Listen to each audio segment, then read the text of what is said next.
The ship graveyard floated silently in the darkness of space, a sprawling belt of asteroids and debris orbiting a contested moon. Twisted metal hulls, shattered viewports, and the remnants of once proud vessels drifted in eternal silence. Radiation warnings flashed weakly on ancient beacons, creating an eerie light show against the backdrop of stars. This cosmic junkyard had become the final resting place for centuries of space travel, and for a small group of human refugees, their only hope for survival. Anya wiped sweat from her brow as she examined the oxygen recirculator, her calloused fingers working delicately despite their strength.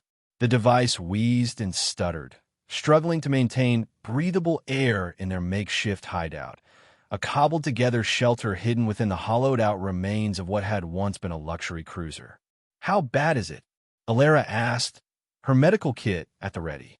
As the group's doctor and logistics manager, she had the unenviable task of tracking their dwindling supplies. More importantly, she kept their spirits from collapsing entirely, her quiet optimism a balm for their fears. "Could be worse," Anya replied, though they both knew it couldn't be much worse. A former spacecraft mechanical engineer, Anya had become the de facto leader of their small band of scavengers through necessity rather than ambition. "I can keep it running another week, maybe two if we reduce our activity levels." Alara nodded grimly. "Kai's fever broke this morning. He'll be mobile again soon." "Good. We need him." Anya closed the access panel and secured it with makeshift fasteners. Kai was just 17, but his instinctive understanding of alien tech had saved them more times than she could count. The shy teenager had a gift for interfacing with systems he'd never seen before, as if he could speak the language of machines. Heavy footsteps announced Bourne's approach.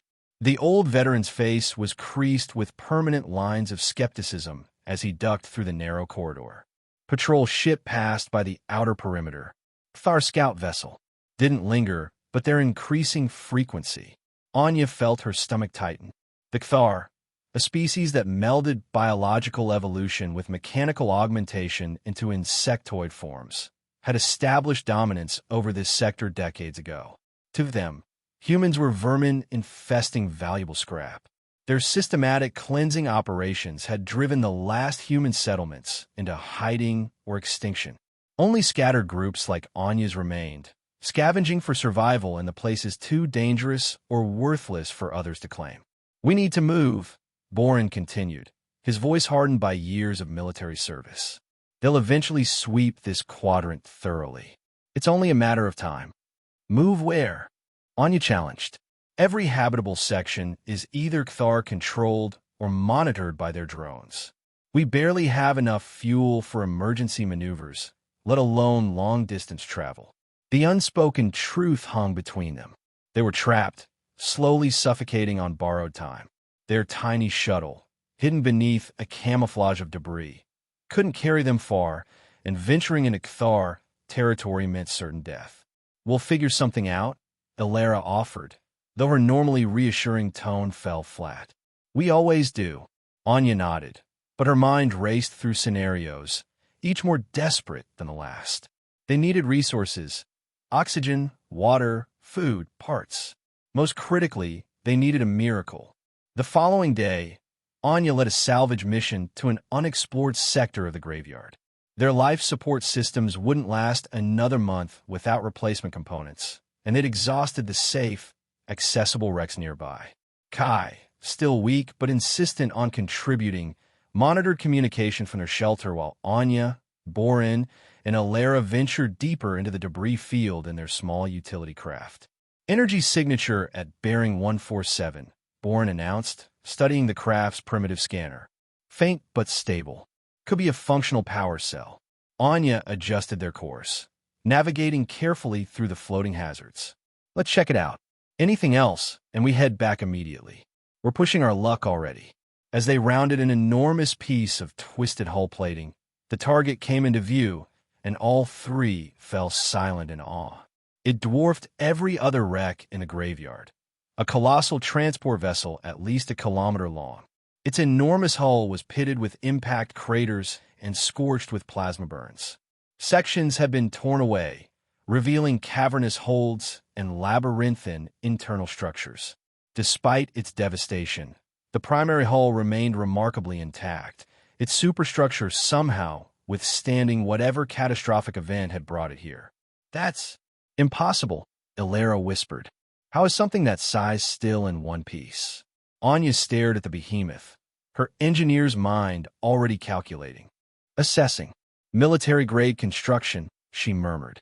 "Look at the hull composition. That's not standard transport material. This was something special." Boren snorted. "Special or not, it's a useless hulk now.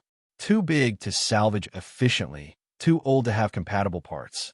We're wasting time." But Anya had already piloted them closer, circling the massive derelict. "The energy reading is coming from deep inside. Something still active after all this time." Her voice took on an edge of excitement she hadn't felt in months. "We need to investigate." "It's a death trap," Bourne objected. "One wrong move, and we could trigger a structural collapse or leftover defense systems." "For what?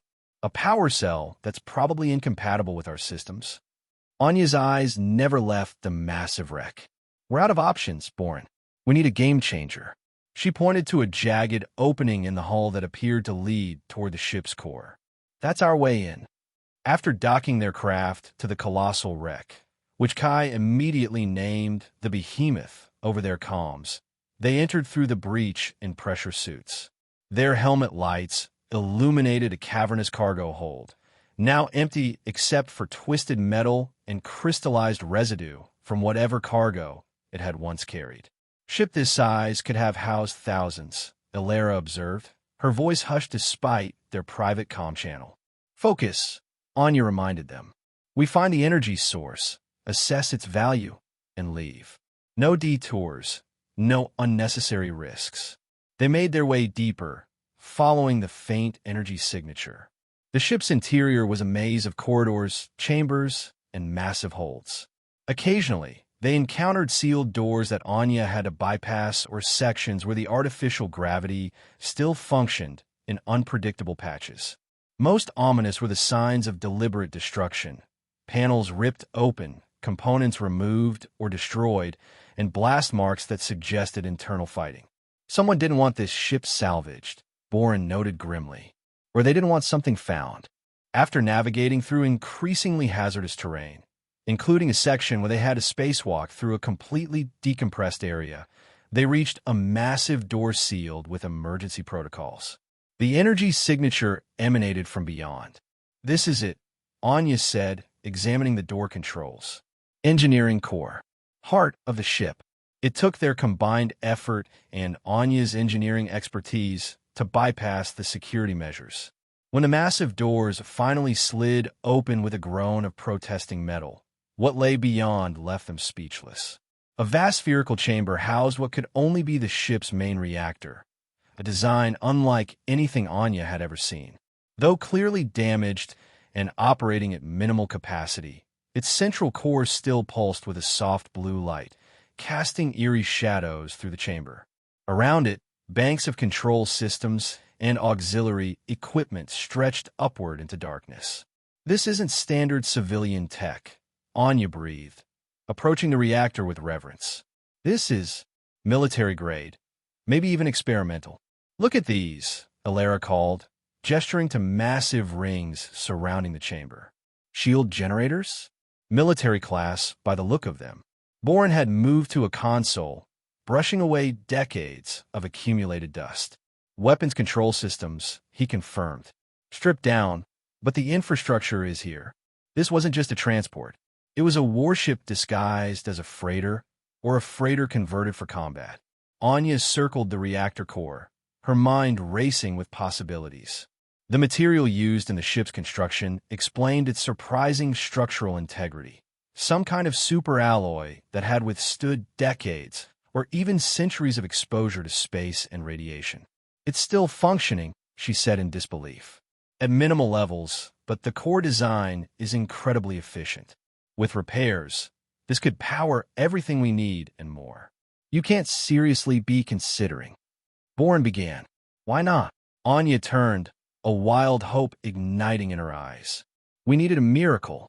What if this is it?" "This isn't a miracle," It's a graveyard monument, Bourne argued. Even if that reactor could be fully restored, which I doubt, the rest of this hulk is beyond salvation. We need resources we don't have, skills we don't possess, and time Thar won't give us. I disagree, Anya said firmly. The core structure is sound. The reactor's functional. With Kai's help, we might even get some of the computer systems online. We could make this work, not as a warship, but as a shelter. Something that could sustain us longer than our current setup. Alara looked thoughtful. The interior spaces could house dozens, not just our small group. If we could power life support for even a portion of this vessel. You're both delusional, Bourne said, but with less conviction. We barely maintain our current shelter. Anya approached him, determination hardening her features. I know it's a long shot, but what choice do we have? Slowly suffocate? Wait for the Kthar to find us. This ship was built to endure to fight. Maybe it still can. Their argument continued all the way back to their shelter, where Kai's excitement at the discovery only fueled Anya's determination. The teenager's eyes widened as they described the behemoth, his mind already racing with possibilities for its dormant systems. The computer architecture might be old, but if it's military, it'll be robust, he said, excitement overcoming his usual shyness. I could interface with it, maybe restore basic functions. Don't encourage them, Bourne growled, but he was outnumbered. Over the next few days, Anya and Kai made several trips to the behemoth, each time returning with more data and salvage components. They managed to power up a small section of the ship's auxiliary systems, creating a habitable zone in what had once been crew quarters near the engineering section. The ship's vast size made it impossible to fully explore, but they focused on essential systems, power, life support, and basic defenses. Resources were diverted from their original shelter, causing friction within their small group. Half wanted to concentrate on repairing their small shuttle for eventual escape. The others saw potential in the behemoth that couldn't be ignored. We need to commit one way or the other, Alara said during a particularly heated debate. We're stretching ourselves too thin, trying to maintain both options. The breakthrough came when Anya and Kai successfully rerouted power from the reactor to a small section of the ship's life support systems. Suddenly, they had a space with stable temperature, reliable oxygen generation, and even rudimentary water recycling. Luxuries they hadn't experienced in months. This is just the beginning, Anya told the others, her face flushed with triumph. With more work, we could expand the habitable area, maybe even get some of the defensive systems online. Even Bourne had to admit the progress was impressive, though he remained skeptical about the larger project. Fine, he conceded. We focus on the behemoth for now, but we maintain the shuttle as a backup. If things go south, we need an escape route. With their combined efforts now directed at the derelict warship, progress accelerated. They scavenged other wrecks for compatible parts, sometimes venturing dangerously close to active Kthar patrol routes. Kai worked tirelessly to communicate with the ship's ancient computer systems, gradually coaxing them back to life. Anya focused on the reactor and propulsion systems, while Bourne, grudgingly putting his military knowledge to use, began assessing defensive capabilities. The weapons systems were deliberately disabled, he reported after a thorough examination.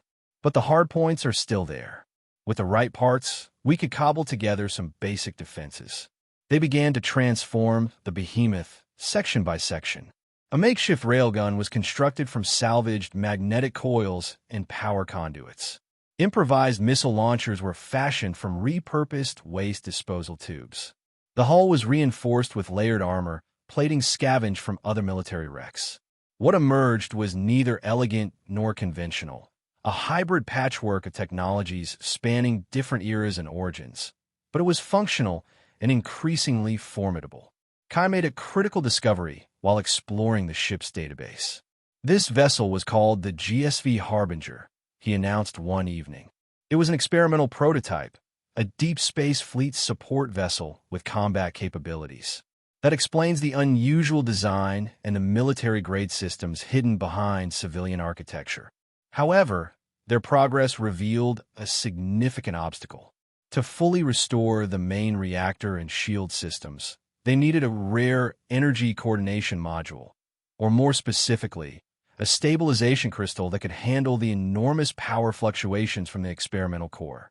Without it, we'll never get above 30% capacity, Anya explained, frustration evident in her voice. And we can't manufacture something like that with what we have here. Where would we find such a component? Alara asked. Kai hesitated before answering. I've been monitoring Kthar communications. There's a supply station in the outer reaches of the graveyard.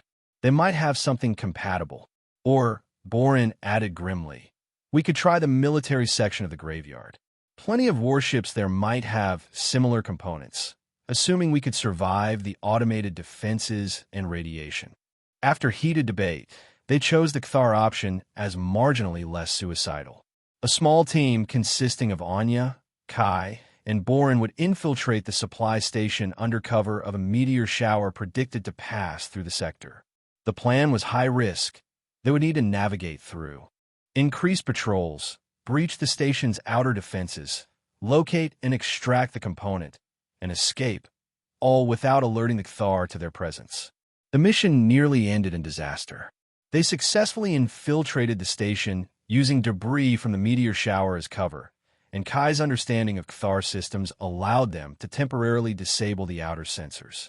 Inside, they located a storage area containing compatible technology, including several stabilization crystals of the type they needed. As they secured their prize, a Kthar patrol returned unexpectedly. In the ensuing chaos, they were forced to fight their way out. Borin's military experience proved invaluable as he held off the insectoid soldiers with a salvaged Kthar pulse weapon.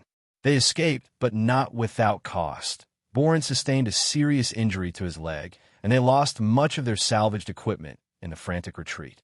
Worth it, Borin grunted through pain as Alara treated his wound back at the behemoth. The stabilization crystal, intact despite their ordeal, pulsed with an inner light that seemed to promise new possibilities. With the crystal installed, the behemoth's reactor surged to life with newfound power. Systems that had been dormant for decades awakened throughout the massive vessel. Shield generators hummed with energy, propulsion systems stirred tentatively, and the ship's massive frame shuddered as if remembering its purpose. It's working, Anya whispered, watching power levels rise steadily on the engineering console. It's actually working. Their success, however, came with unintended consequences. The energy spike from the reactor, combined with their raid on the Kthar station, had drawn unwanted attention. Kthar patrols increased dramatically in their sector, scanning methodically through the debris field. They're hunting for us, Kai reported after monitoring communications. They know something's out here, they just don't know what yet. How long do we have? Anya asked. Days, maybe less, the teenager replied grimly. They're establishing a search pattern. It's only a matter of time before they find the behemoth. Then we accelerate the timeline, Anya decided. Focus all efforts on essential systems, propulsion, shields, and weapons. We need to be ready to move or fight when they find us. For the next 48 hours, they worked without rest.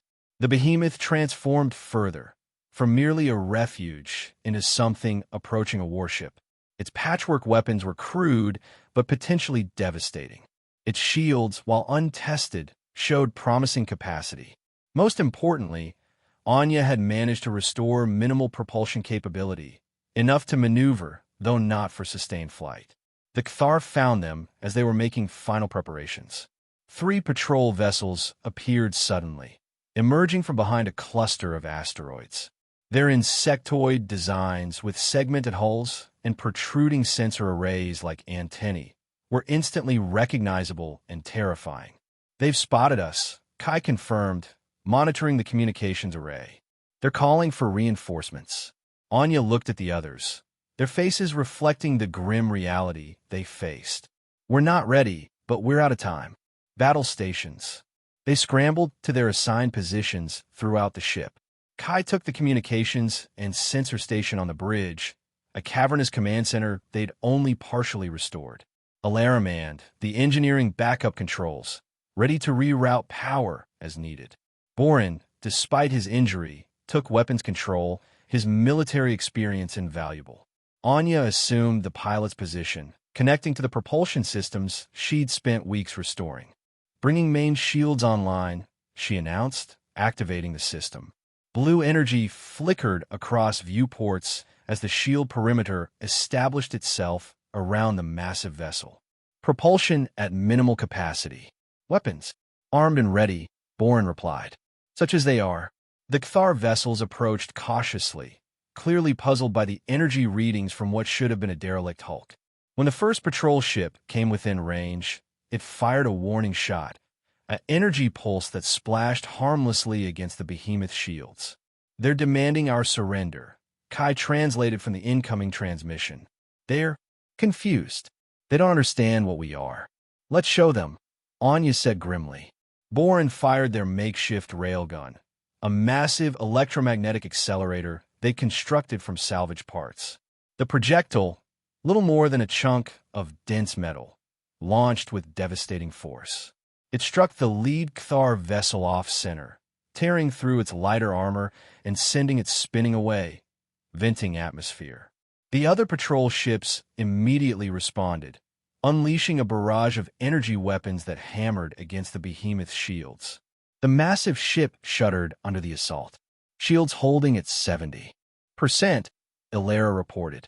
But power fluctuations in the aft sections. We can't take sustained fire like this.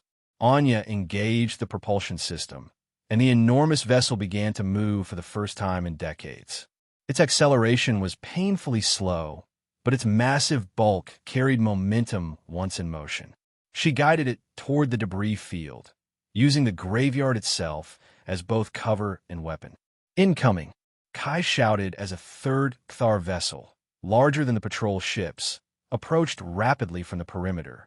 I see it, Anya responded, adjusting their course. With precise timing, she maneuvered the behemoth behind a tumbling section of hull plating just as the Kthar ship fired.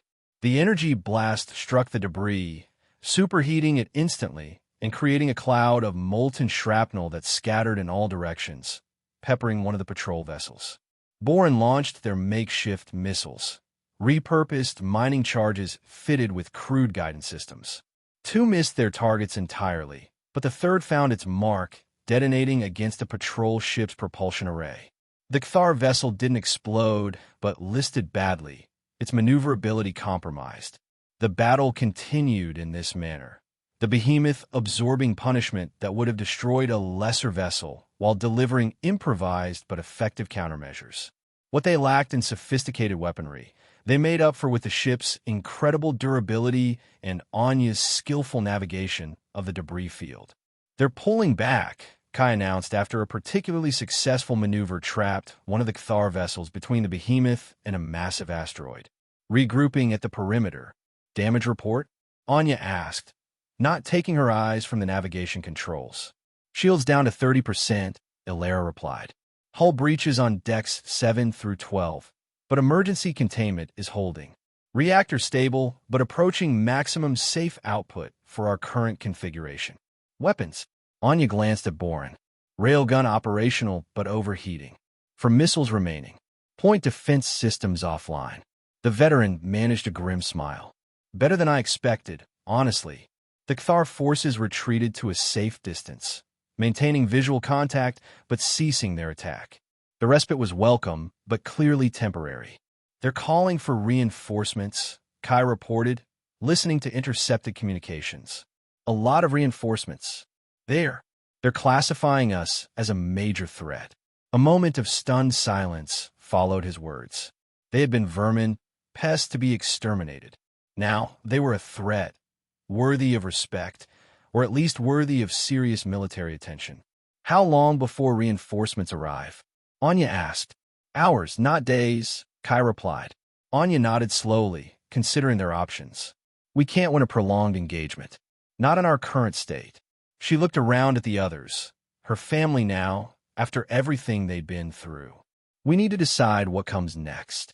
They gathered on the bridge, the damaged but defiant behemoth drifting at the edge of the graveyard while the Kthar maintained their distance. Options were limited and none without significant risk. They could attempt to hide again, but the Cthar would be searching vigilantly now. They could try to run, but the behemoth's propulsion systems weren't designed for long-range flight in their current state. They could stand and fight the reinforcements, a battle they would almost certainly lose. There might be others, Alara said quietly. Other human survivors, other resistance groups. We can't be the only ones. If there are, Boren added, they'd benefit from having something like the behemoth on their side.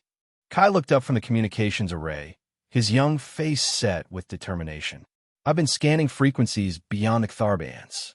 There are whispers, encrypted transmissions that don't match Cthar patterns. Someone else is out there, trying not to be found. Anya looked out at the stars beyond the graveyard, feeling the weight of their vessel around them. No longer just a derelict hulk, but a symbol of what they could accomplish with determination and ingenuity. What had been a pile of junk was now a warship that had fought off Cthar attackers, a home that had sheltered them, a beacon of possibility in a desperate situation. We find them, she decided. We repair what we can, improve our systems, and we look for allies. The Cthar have ruled through fear and superior technology. We've just shown that their technology isn't insurmountable. They'll hunt us, Boren warned, though there was no disapproval in his tone. Let them try, Anya replied, her hand resting on the pilot's console. They're looking for vermin hiding in the shadows. Instead, they'll find the behemoth. Hours later, as the Cthar reinforcements began to arrive at the perimeter of the graveyard, the behemoth was already gone, slipped away through a debris channel only Anya's intimate knowledge of the field could navigate. Its massive frame, battle-scarred but unbroken, moved steadily away from the only home they had known since the fall of human space. On the bridge, they watched the graveyard recede behind them. The ship around them hummed with power, the reactors glow steady and reassuring. What had once been a lifeless derelict was now vibrant with purpose, a strange hybrid of ancient engineering and desperate innovation. They had transformed a piece of forgotten history into an instrument of defiance. The behemoth would never be the sleek, efficient warship it might once have been designed as, but perhaps it was something more valuable, a testament to human resilience, a mobile fortress for those who refuse to surrender, and a weapon forged from the very scrap heap where they had been discarded. Ahead lay uncertainty, danger, and likely more battles against overwhelming odds. But for the first time in longer than any of them could remember, they also faced something else, possibility. Setting course for the outer rim, Anya announced, the star map before her showing thousands of possible destinations. Kai, keep scanning for those transmissions. Alara, monitor the reactor output. We'll need to make adjustments for sustained flight. Boren, let's see about improving those weapon systems. We made the behemoth fight once. Next time, we'll make it win. The massive vessel accelerated gradually, its unconventional silhouette, part ancient warship, part scavenged technology, wholly unique, cutting through the void. Behind them, the Cthar searchers spread through the graveyard, hunting for a prey that was no longer prey at all, but a predator of their own making. The behemoth had been a pile of junk. Now it was a nightmare, a human-made leviathan born from desperation and defiance, carrying within it not just survivors, but warriors. And somewhere in the vastness of space, it would find others who refused to fade quietly into extinction, forging a future from the ruins of the past.